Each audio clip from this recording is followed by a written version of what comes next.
Syria is destroyed now. It's true. It's true, but now we've got one thing that's worthy, that we can talk and express our opinions about anything. I mean, that's really worth all this sacrifice. We're gonna build this whole country again from scratch. Well, and that, of course, is what everybody around the world would love to see with Syria. But as the Assad regime continues attacks, the question is, have they won? Well, someone who has been to the troubled country and is a filmmaker and journalist, Matthew Van Dyke, joins me. And I appreciate you being here, Matthew, because you have an incredible story to tell, not only from the clip that we just showed from your film, A Story of Revolution, Not Anymore, A Story of Revolution, but you have actually been, you were boots on the ground. Tell us a little bit about that experience in Syria. Well, I fought in Libya, actually, not in Syria. In Syria, I did some advising of rebels based on my experience fighting in the war in Libya. So that's where I mostly draw my experience and my analysis of the current conflict from. Oh, I appreciate you correcting us on that, but certainly that experience alone would give you an incredible amount of insight into how to see what's going on in this ongoing, what seems like a daily battle in Syria, Matthew. I talked a little bit about this last week, and the death toll is anywhere between 100,000 to 220,000 in the civil war that's been raging on for nearly 3 years, though a lot of the non-governmental organizations that are there, they can't give us a proper accounting. So tell us a bit about the film, why you made it. One of the most powerful scenes we just showed was that young girl, singing, and then all right behind her, a bomb goes off. Well, I made the film to show the world why Syrian rebels are fighting against the regime, to try to encourage international support, both from governments and from private individuals and organizations to donate money to help Syria humanitarian causes. And really just to change hearts and minds about the conflict and combat a lot of the negative publicity and wrongful image that's out there about this conflict. Matthew, why don't you think that, I know that Ukraine, of course, is dominating headlines everywhere. Missing Malaysian airline flight 370 is what is on the minds of so many people. Why do you think we've forgotten about Syria? Mostly because the conflict's been going on for 3 years. There's also a bit of fatigue in the Western world about the Middle East and the Arab world. And also because in the minds of a lot of people, the conflict's unsolvable, and they believe that there's nothing that can be done by the international community to help it. So they've sort of tuned out, fortunately. I want to hear a little bit from your perspective on the Assad regime. Of course, there's a lot of discussion now. You mentioned the fact that perhaps one of the reasons we're not talking about it as much because it has been an ongoing battle for over 3.5 years. Has Assad won this thing? No, he hasn't won. It's not over until it's over, but the situation is definitely not good for the revolution. It's virtually impossible to overthrow the regime completely at this point. The best we can hope for is Syria to be divided into 2, possibly 3 parts, and at least part of it be a free democratic region. But the idea of overthrowing the regime completely at this point looks very remote as a possibility, unfortunately. When you were there and talking to the people of Syria who want freedom, and they just want to do what so many of us do in our daily lives, Matthew, and that's have a place to take their kids to school, go to work, be safe, and have freedom and liberty and all of those things that we so much take for granted. Hearing their stories must be tragic, and of course now there are so many that are refugees. And how are they trying to move on with their daily lives? Well, I mean, the situation is absolutely tragic, and there's very little chance that they'll be able to move on with their daily lives anytime soon. You have 9 million people have been forced to flee their homes during this conflict. It's nearly half of the country. The refugee crisis is unprecedented. You have a whole generation that's been essentially lost. Children haven't been in school for years in some cases. They're going to grow up traumatized.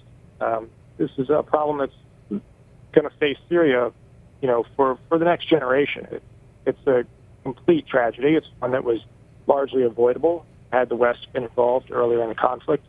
And it may not be quite too late, but we're approaching a point where there's not going to be much that can be done to watch Syria slowly spiral down the drain.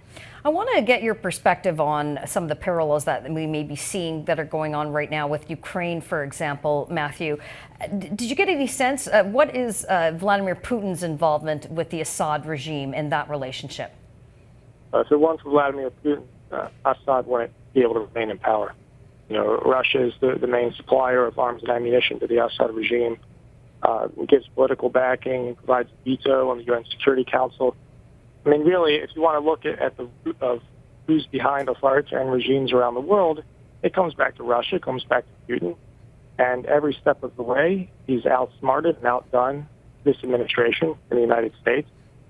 He's taken advantage of U.S. weakness at every turn. And Ukraine was just another example of it. The U.S. showed weakness in the conflict with Georgia, and now it came back in Ukraine. The U.S. showed weakness in Syria, and also bolstered Putin's moves in Ukraine. And he won't stop. And his calculation is that the U.S. will do nothing. So far, he's been correct. We have to take a short break, Matthew, but you're going to stay with me for just a couple more minutes. I want to get your thoughts and perspective on the elections in Afghanistan and what your experiences in Libya, for example, have taught you with respect to that. My guest is Matthew Van Dyke. He is a journalist and filmmaker. Recently made a film, Not Anymore, A Story of Revolution. Of course, that is about Syria. The author of an upcoming book. It's going to be released on May 3rd, Between the Lines, How Libya and Syria Changed Conflict Reporting. The author of that book and filmmaker and journalist Matthew Van Dyke is my guest. And Matthew, before we have to end this portion of the programming, I wanted to get your thoughts on perspective with respect to what we just saw in Afghanistan. We know that the voting has been taking place. We won't have results for a few weeks yet, but the reason I bring up your book is simply because you're talking about Libya and Syria and how we report on these conflicts and like you're a journalist as well by virtue of your background. What did you see over the weekend in Afghanistan? A lot of attacks from the Taliban over the past few weeks, but it was a great turnout, an impressive one, and relatively peaceful. I wanted to get your perspective on that. Well, I think at this point, it looks like the future of Afghanistan has never looked brighter. This will be the first democratic transfer of power in the country's history. Both candidates are fairly educated, well respected. Either one of them, it looks like Afghanistan will be in capable hands moving forward. There was a lot of voting along ethnic lines. That's to be expected. But, you know, I think it shows that when people are given control of their own destiny, control to choose their own leaders and their own future, that they'll make decisions that are in their own interest and the interest of their country. They're not always going to choose, you know, the fear in the West is that a religious government will take control and restrict freedom. But once people taste freedom, they don't want to lose it. And they want good futures for themselves and economic opportunity and bright future for their children. And they're going to take voting very seriously. They're going to turn out. They're going to defy the threats of the Taliban. And this is what we will see once Libya stabilizes. This is what hopefully one day we'll see in Syria and everywhere else in the world.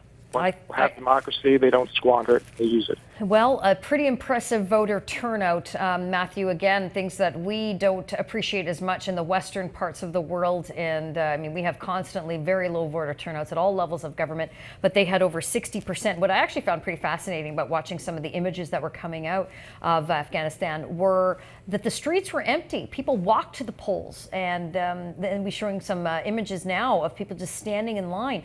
You know, this is what you know, a lot of our troops, both American and Canadian, we fought in that country for freedom and for these rights. I hope this is a little bit of a good sign that that fight wasn't all for naught. Right, it certainly is. And everybody who served in Afghanistan should take pride in what they see on television today, that with their help, the first time in the history of a country, people are able to democratically elect a leader, a new leader, and have a transfer of power peacefully, democratically in a country for the first time. That would not have been possible without for a decade of sacrifice by troops from all around the world who came to help that country. Well, I really appreciate you joining us and sharing some of your thoughts with us on some major hotspots around the world, Matthew. And best of luck to you with your book.